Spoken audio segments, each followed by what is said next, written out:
Thank you, Mr. Chairman. Americans watching this are listening to the commentary. You'd have to be living under a rock in America to not recognize the disintegration of our sovereignty at the southern border over the last 2 years. Got 6 million illegals processed in some manner into our country, 1.5 million known criminal runner gotaways, and the border law enforcement is so overwhelmed, estimates easily state that that number is doubled of unknown and uncounted criminal runner gotaways. All told, you're talking about 9 million people rolling into our country since President Biden was inaugurated. Secretary Mayorkas' failure is difficult to calculate the impact upon our country, our entire country. Generational trauma the man has brought upon our country. My colleagues across the aisle this is your Baghdad Bob moment,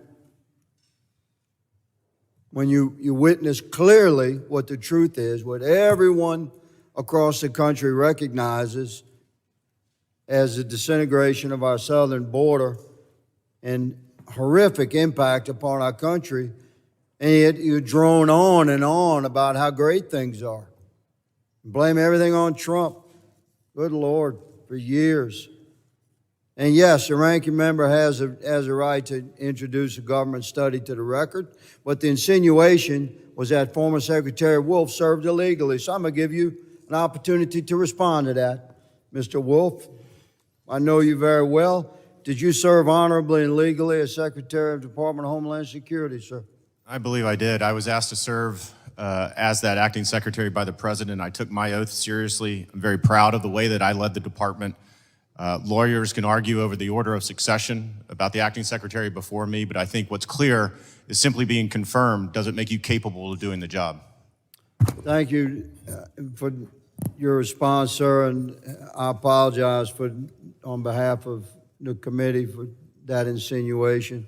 I think it was ugly, it was tainted by agenda, and over the course of the next several months, perhaps they can develop a new script than just attacking the Trump administration, because we're going to expose what has happened to our country over the last 2 years. Mr. Scott, would you explain to the committee in America how Secretary Mayorkas has intentionally shifted migrant numbers through the CBP One app to promote the appearance of decreasing illegal crossings?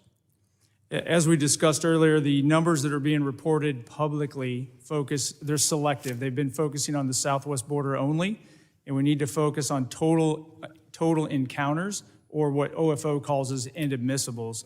If you go onto cbp.gov, their website, it's a nightmare, but you can slowly sort some of this stuff out. Yes, sir. So to focus on the CBP One app, is it true that there's virtually no parameters disqualifying an applicant from applying for parole through the CBP One app? That is my understanding. That's my understanding as well. Mr. Wolf, in your opinion, sir, is the increased use of the CBP One app for parole application consistent with the app's original purpose?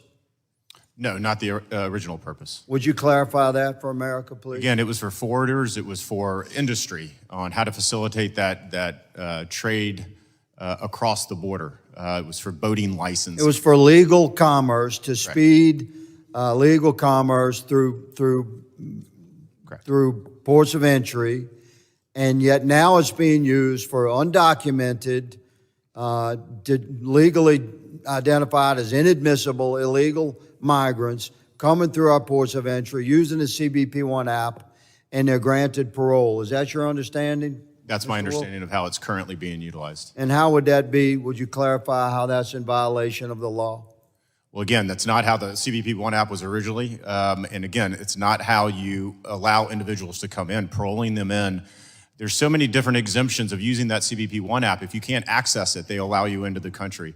And so it's another smoke and mirrors of how to bring in individuals, again, that have no legal right to be into the country, whether you parole them in or put them into the asylum system. The end result is all the same. So we can talk about the different ways. The end result is that they are released into American communities, and that is what's fueling this crisis. Thank you, Mr. Wolf. Ms.